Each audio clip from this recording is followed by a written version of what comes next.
Welcome to Progressive Retail. I'm your host, Corey Mosley.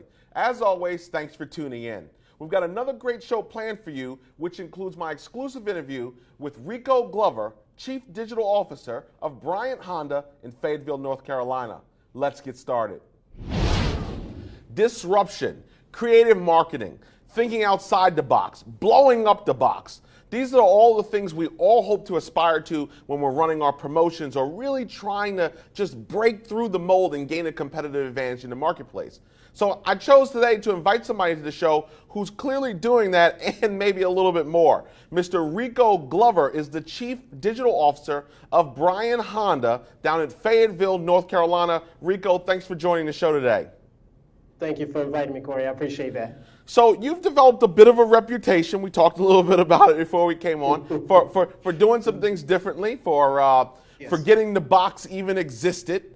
Talk to me a little bit about kind of your approach to that, and from a dealer perspective, why? Because I think you're challenged with a lot of. I think fortunately for you, you have a very progressive dealership that's willing to try things and do things, right?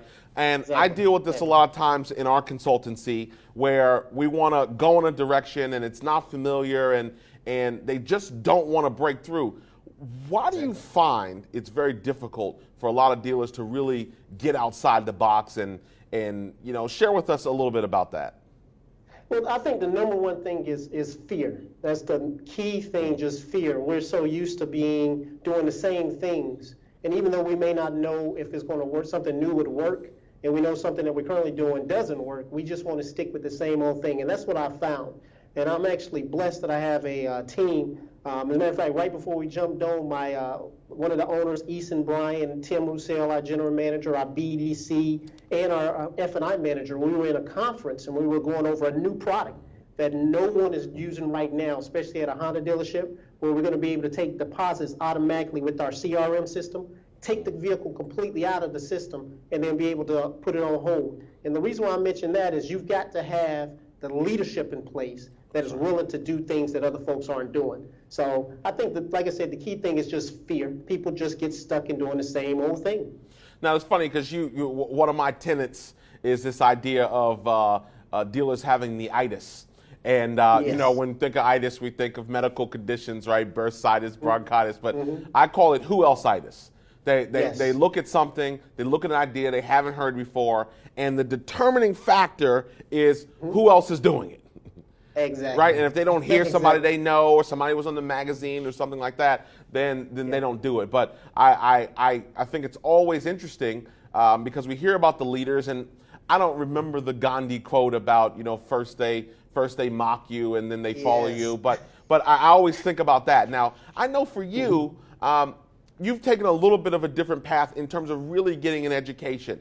There's some outside industry people, the Ryan Dices of the world, digital marketer certifications, HubSpot, things that a lot of people don't know about in our industry. I'm actually, you'll appreciate this, I'm actually speaking at Inbound this year in Boston. Wow, strong. Yeah, so pretty excited about that. But you say HubSpot, or you say some of these Infusionsoft, or some of these different things, people don't quite know what you're talking about in this industry.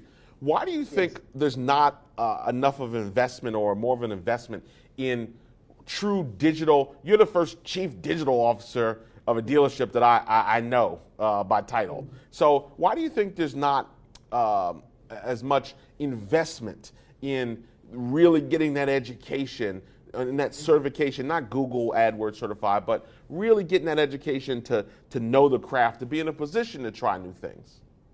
Well, you got to put yourself in if this is being listened to or watched by an owner or a GM, you've got to put your dealership in place where you get the people in place that will take you to the place you want to go to. Old saying that a millionaire once taught me was, if you're trying to go to a goal, you got to change the people you're around, or you got to change the people you're around. And what he meant by that is, if you have a destination, you either got to get those folks trained so they'll be able to execute that particular thing, or if they don't want to or can't be trained, then you need to change those people and bring some new folks in. So what we've done here, and like I said, I keep saying this, my general manager, Tim Roussel, when I first came to the dealership, I was a Google AdWords partner, and I came in and pitched them on digital marketing. This was 4.5 years ago. And this to show you the mindset. You got 'Cause it closed, all by the way. starts- You got closed. Yeah. Right, go ahead. Yes. So I'm sitting there with Tim Roussel in his office, and he had only been here for a month. Now imagine this, new GM coming to the dealership. We're the oldest Honda dealership in North Carolina. Their CRM system consisted of a piece of paper that people would go up to, the salespeople would write on there, the desk log. That was their CRM system. Right. So he's having to go to the owners of the oldest Honda dealership in North Carolina and tell them, look, we're going to make a position available for this guy, and he's going to do Google AdWords. Now, remind you, at that time, they had 30 Facebook friends on the Brown Honda site. Right. No digital marketing, no Google AdWords or anything of that nature. So it was actually, once again, the leadership at that time, seeing that in the next 2 to 3 to 4 years, how impressive digital marketing would be needed to actually sell vehicles. So let me ask you a question. So let's go to the next kind of level there. Talk to me about what are some of the ways that you've seen the business grow since really embracing the digital strategy, even some of the unconventional things. How have you seen the business grow, and what's the wildest thing you guys have done that maybe even you were like surprised, like, man, we actually sold some cars with this? The Beat the Heat sale. Okay. We did a campaign. It was completely on Facebook. Started about 6 a.m. All ads were run on Facebook, no traditional marketing or anything of that nature. Started selling cars at 6:15 a.m. Wow. 6:15 a.m. By the end of the day, we had, I think, 27 or 28 vehicles that were sold. Complete marketing, completely on Facebook. No other traditional marketing. We did email blasts and things of that nature, but once again, everyone that came in, and actually I took the email list and dumped it into Facebook and marketed them on Facebook. So non-traditional stuff. And after that, we actually, I think everyone kind of saw that, hey, maybe this will, and this was 2.5 years ago. Right. I think people really started seeing that this was the key. And to talk about something you just mentioned, you mentioned about training. Working with other companies like the Ryan Dice of digital marketing and work with HubSpot, they know that this stuff changes, not 6 months, 7 months, 8 months. It changes sometimes on a weekly basis. And that's the other problem with so many dealerships. They actually use stuff from 2, 3, 4, 5, 6 years ago, and they get stuck. Set it in. It's set it and forget it. It's the set it and forget it Ron Popeil mentality, right? Yes, exactly. So how have you seen the numbers grow? You talked about having 30 Facebook friends 4 years ago. How have you seen that change? We're right up to over 14,000 fans right now, but like I teach when I train and everything of that nature, it's not the page or the likes, it's your engagement. One thing that I was taught about 2.5 years ago when I was at an event and got booed at, it was a automotive industry event, and I was pitching to them, stop putting just ads on there, stop putting 0%, stop putting your car on there, stop doing that, engage with them. Put videos, like I put a video when, you probably remember this video, when there was a car dealership and it was the pizza man. And they actually just berated the pizza man. Well, that video got millions of views. Right. And I'll never forget, I posted that on our Facebook page, and in a car marketing seminar, I had folks stand up and basically tell me you shouldn't do that. And I'm thinking, I said, once again, I'm not creating the page for us. I'm creating the page for engagement for our customers. Because if you can create, and a perfect example of this is Starbucks. When I'm creating campaigns, I think not like a car dealership, but I think like successful businesses. If you go to Starbucks, people do not pay $5, $6 for a cup of coffee from Starbucks. Right. They pay for the experience of going into a Starbucks, and then they also pay for the logo so they can show folks that they went to a Starbucks. So if you can create an experience, that's the key. All right, so I ask all my guests this question. I ask them all to get out their little crystal ball. If you got out your crystal ball right now, and what predictions are you going to go on record with now? Because we talked about an industry that moves really fast, especially in your field, right, of digital. What are the predictions you'll make for digital retail, the automotive industry, over the next 24 months? It's already starting, but what is going to happen is, I call it O2O, and it's already starting online to offline.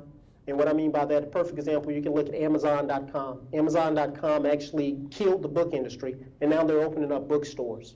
You can look at Walmart, who Walmart was a retail distribution, or actually a retail store that has now purchased like companies like Jet.com for $3 billion, $4 billion that are actually online. So what's getting ready to happen, not getting ready to happen, but what's going to happen right now, and if dealerships don't understand it, you're going to be hurt. You've got to have the online and you've got to have the offline. One of the things that we just started pitching and has worked well is a product called Hondas from Home, in which we have our Facebook Messenger bot. And I've already gotten, like, in 3 months, over 20,000 conversations where customers have gone online to our Facebook Messenger bot, viewed inventory, scheduled appointments, sets appointments for the shop, scheduled the whole nine, did pre-approval and everything of that nature. So what's getting ready to happen, you're going to see an influx of dealerships that are really spending more money, and they've already stated by 2019, and you won't hear this at most car dealership conventions, but by 2019, the amount of money spent on digital marketing in the car industry will double. Now, what that means is they're going to have people that understand how to maximize those leads and use those budgets for the best way. So you're going to start seeing more professionals. I just looked, and I'm not going to say which dealership it is, but there's a huge dealership. They have like, they're like between 1 and 10 as far as the largest dealerships in the country. And they just put an ad where they're hiring an e-commerce director for their dealership. 6 years ago, 7 years ago, you never would have saw a dealership at that magnitude with the title of e-commerce. They've already stated, now these are stats, these are not Rico, these are stats. The top 6 jobs for a person without a college graduate education, one of those is e-commerce director at a $200,000 a year salary. You're going to start seeing more e-commerce, trained e-commerce directors in car dealerships. Well, we'll leave it there. I'm going to have you on live sooner or later in the studio and we'll see how those predictions and progression works out. Listen, Rico, I want to thank you for joining us on the show today. Continued success to you.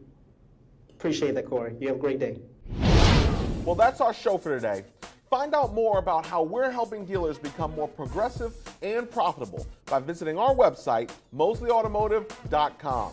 This has been another edition of Progressive Retail, exclusively on the CBT Automotive Network. I'm Corey Mosley, and I'll see you next week.